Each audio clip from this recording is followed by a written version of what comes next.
मैं अपील करता हूं आप सभी लोगों से, बहुजन समाज बनाइए, क्योंकि विचारधारा बड़ी होती है, व्यक्ति बड़ा नहीं होता, संगठन बड़ा नहीं होता, आंदोलन बड़ा होता है। इसलिए अगर विचारधारा जिंदा बनी रहेगी तो तमाम बौद्ध भिक्षु नेता जन्म लेते रहेंगे, और अगर विचारधारा खत्म हो गई तो आपकी पीढ़ियां गुलाम बन जाएंगी।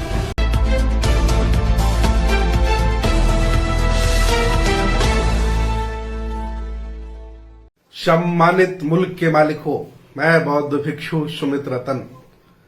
एक बार महाभैषज्य गुरु तथागत भगवान बुद्ध श्रावस्ती में विराजमान थे।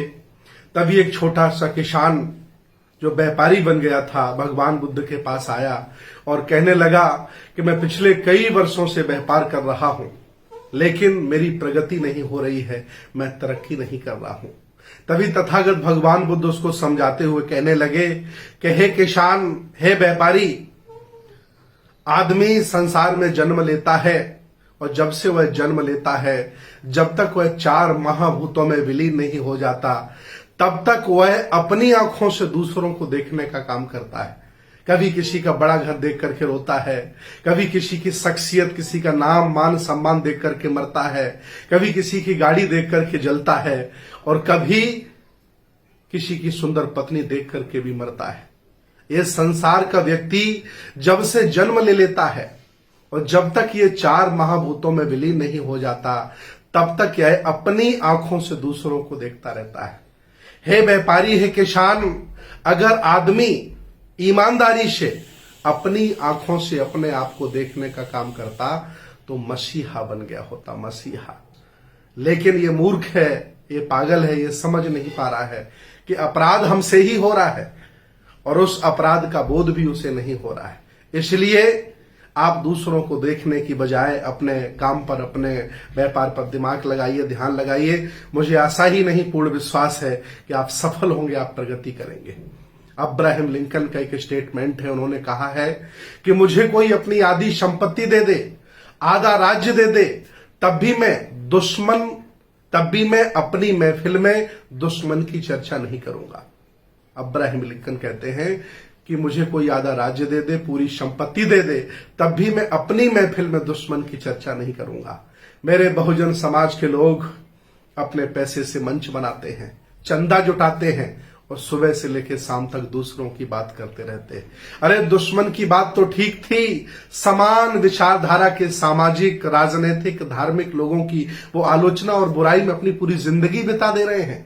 कई लोगों को मैंने देखा जिनके सफेद बाल हो गए हैं। कई लोगों को देखा हमने कि अपने बच्चों को संतुष्ट नहीं कर पाए और सारी जिंदगी वो दूसरों की आलोचना करते रहे, दूसरों की कमियां निकालते रहे और खुद 1000 कमियों के साथ जिंदगी को जीते रहे। परिणाम ये हुआ कि ना वो किसी को समझा पाए, ना खुद समझ पाए। ये अपराध बहुजन समाज का हर व्यक्ति कर रहा है। इसलिए बुद्ध ने कहा है, अत्तदीपो भव, अपना दीपक स्वयं बनिए। जब आप प्रकाशवान होंगे तभी आप अंधेरे को दूर कर सकते हैं, ना अंधेरा ये तुमसे दूर होने वाला नहीं है। अर्थात मैं आपके सामने हूं। मैंने पूरे जीवन में, आज मुझे 24-25 साल हो गए हैं, मैंने कभी भी अपनी महफिल में दूसरे की चर्चा नहीं की। न मैं कभी किसी की आलोचना करता हूं, न कभी किसी की बुराई करता हूं।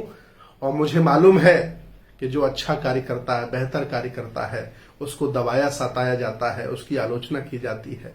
तथागत बुद्ध भी नहीं बच पाए, ज्योतिबा फुले भी नहीं बच पाए, उनको तो घर से निकाल दिया गया था। सावित्रीबाई फुले नहीं बच पाई, बाबा साहब डॉक्टर अंबेडकर नहीं बच पाए। मान्यवर कांसीराम साहब जब उत्तर प्रदेश में आते थे तो लोग उनसे कहते थे कि आईवी का एजेंट है, ये आईवी का एजेंट है, इस तरह से अपमान करते थे। इसलिए जो भी व्यवस्था परिवर्तन का कार्य करता है, जो भी कुछ बेहतर करना चाहता है, उसके आलोचक हो जाते हैं। इस पर चिंता नहीं करनी है, अपना काम करते रहना है। आज नहीं कल समाज समझेगा, आलोचना करने वालों को सबक सिखाएगा और आपके काम का सम्मान करेगा। मैं अपील करता हूं आप सभी लोगों से, बहुजन समाज बनाइए, क्योंकि विचारधारा बड़ी होती, व्यक्ति बड़ा नहीं होता, संगठन बड़ा नहीं होता, आंदोलन बड़ा होता है। इसलिए अगर विचारधारा जिंदा बनी रहेगी तो तमाम बौद्ध भिक्षु नेता जन्म लेते रहेंगे, और अगर विचारधारा खत्म हो गई तो आपकी पीढ़ियां गुलाम बन जाएंगी। बहुत बहुत धन्यवाद, बहुत बहुत साधुवाद। नमो बुद्धाय। जय भीम, जय संविधान, जय श्रमण भारत। अगर आप चाहते हैं गरीब हर वंचित इंसान की आवाज आप तक पहुंचे तो हमारे चैनल को सब्सक्राइब करें और बेल आइकन का बटन दबाना ना भूलें। देखते रहिए बहुजन हलचल न्यूज।